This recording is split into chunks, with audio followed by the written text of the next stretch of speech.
Hi, this is bidirectional associative memory. So, bidirectional associative memory consists of two layers. One is input layer, I can't say. One is X layer, let me call it as X layer and Y layer. Because here the weights are there, but these are the weights from X to Y and also Y to X. So, that's why this is called bidirectional associative memory. Okay, in this way I have two layers here, but this is a single layer structure, but I have two layers. Yes, why I am saying that I have two layers, that means I have computation of two layers. In X layer also there is a computation block, and in Y layer also there is a computation block. So as we seen in the neural networks in so many days onwards, so from X to Y, if how I need to compute, so I need to compute Y, let me take Y1 only. How I will get the output of Y1? So to get the output of Y1, first I need to find Y1 in, that means the net input, or I can call it as induced local field, and that comes from the multiplication of X vector and the weight, because I can't say it's an input vector, so let me call it as X vector and Y vector. So how can I find Y1? So it's very simple. Y1, to find Y1 I need to find Y1 in. So induced local field, that will be equal to sigma, as this is I here notation, so sigma I xi w ij. Okay, this is the simple induced local field. Now how I need to find Y1? So Y1 is equal to f of Y1 in. What is f of Y1 in? What is this function f? This function f is the activation function. So in this way we need to find the activation functions also, which type of activation function I need to use. So this is the basic structure of bidirectional associative memory. So the information comes from X layer to Y layer in this fashion. Similarly, the information has to come back. That means we need to we need to associate the input. For example, I am giving input at X layer and I am seeing the target at Y layer. So in between these two, there is so many iterations from and forth, so that I need to start from X1 to reach Y1, and I need to find the output Y1. If that is equal to the target vector, that's fine. If that is not equal to the target vector, again I need to come back to X, and again I need to change my weight and I need to go ahead in this manner. So in this, the weight has to be changed, that means the weight has to be updated by using Hebbian's learning rule, and what we have discussed some days earlier. So you can see that video also. So in that way the weights will be changed. So here,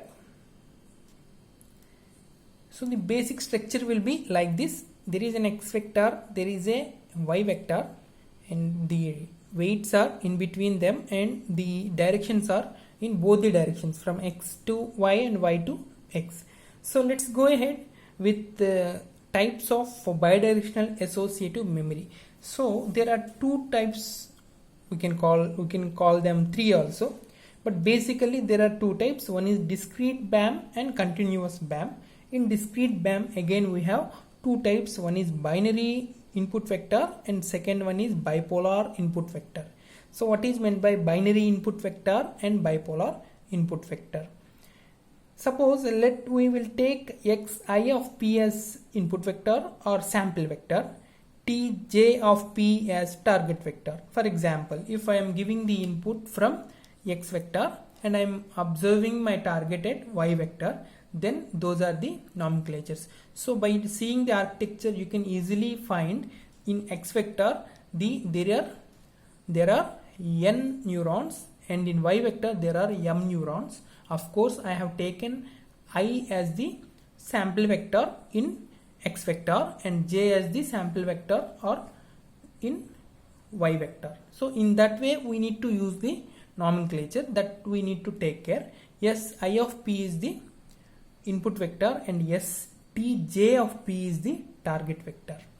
If those are like that, for example, this is one of the examples. Even we can take the input vector from y vector also, and we can take the target from x vector also, but this is one of the examples.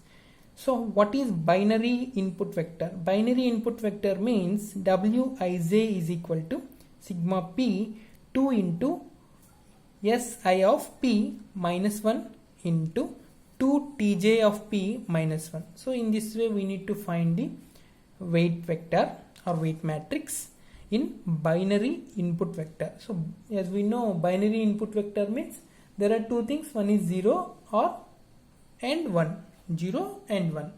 Bipolar means there are two things, one is 1 and minus 1. Of course there is a 0. Okay. So coming to bipolar input vector, the weight has to be computed in this manner, sigma p si of p tj of p. So this is the very good differentiation between binary and bipolar input vectors. So once these things are defined, that means how weight will be computed, now we need to go ahead with activation function. So in this formula you can find I have input vector. Now I know how to find my weight vector. Now what I need to do, I need to find y1 in. So this is okay, this is found out by using this formula. Now what is meant by activation function? Let us go ahead. So the activation function,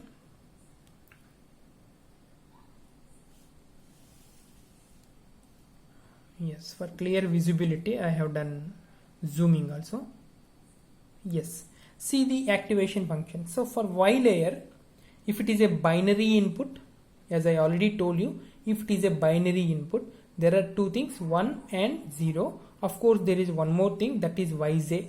This will be the previous value. Yj means it's the previous value. If it is previously it is 0, it will be 0. Previously if it is 1, it will be 1. In that way we need to find out. So how we can get 1? If yj is 1, if y minus in of j is greater than 0, that means again this part, induced local field. Sorry, it's not visible, right? Let me handle this. Yeah, this is induced local field. If the induced local field value is more than 0, you will get 1 yj as 1 in this thing. So this part. If this is more than 0, you will get 1 here. If this is equal to 0, you will get this value only. If this part is less than 0, you will get y1 as 0. So that's what it teaches in activation function. That's what we call as activation function. Based on this function only, the output will vary. This is for y layer for binary input. And coming to bipolar input, for bipolar input we have two things, 1 is there and minus 1 is there, and one more thing, yj is also there. So if y in of j is greater than 0, it will be 1. If it is equal to 0, it will be yj. If it is less than 0, it will be minus 1. Okay, simple concept. So here 1 and 0 are there, and here 1 and minus 1 are there. Okay, that is the simple differentiation. Actually we have completed this part also in our activation functions. So binary activation function and bipolar activation function. So same thing happens here also. Okay, same concept. So coming to X layer, so X layer is also exactly same. There is no difference at all, but it should be Xi and this should be Xi. Here also Xi and Xi. So same to same. Simple. So these are this is regarding activation function. Now we have learnt about actually we have given input pattern, sample pattern or input vector si of p and target vector tj of p. Once those two have been given to you, you need to identify weight vector. If it is a binary input vector, you have this formula. If it is bipolar input vector, you have this formula. By using any of these two, you can find out weight vector. and you need to come to activation function here, and by using any of these things you can find your activation function. Once you found all these things, you can easily come to your output at each and every neuron in Y layer. Okay, if this is the thing. So this is the complete explanation for discrete bidirectional associative memory. Now coming to continuous bidirectional associative memory. What does it mean? So this is the way formula for weight vector is this one simply, and Y layer is here. Yes, continuous binary associative memory means here this is not discrete thing, so this we should not take 0 or 1 or -1. It should be a continuous thing, so we need to take the activation function as the continuous activation function. So that's why we have taken exponential function here. So this is the logistic sigmoidal activation function we have taken here as activation function, and by using this we need to go ahead. If any bias is there, this part we have already seen in our basics of neural networks. If bias is there, y in j is equal to bj plus sigma xi wij. Okay, this was old story only as per my knowledge is concerned. So this is my Y layer. Even this sigmoidal function also we have studied in our activation functions part. So in this way we need to apply for continuous bidirectional associative memory. This is for Y layer, and you can have same thing for X layer also. Let's see this part. Yeah, this is for X layer. If bias is there, and that is the thing. Let me move slightly. Yeah.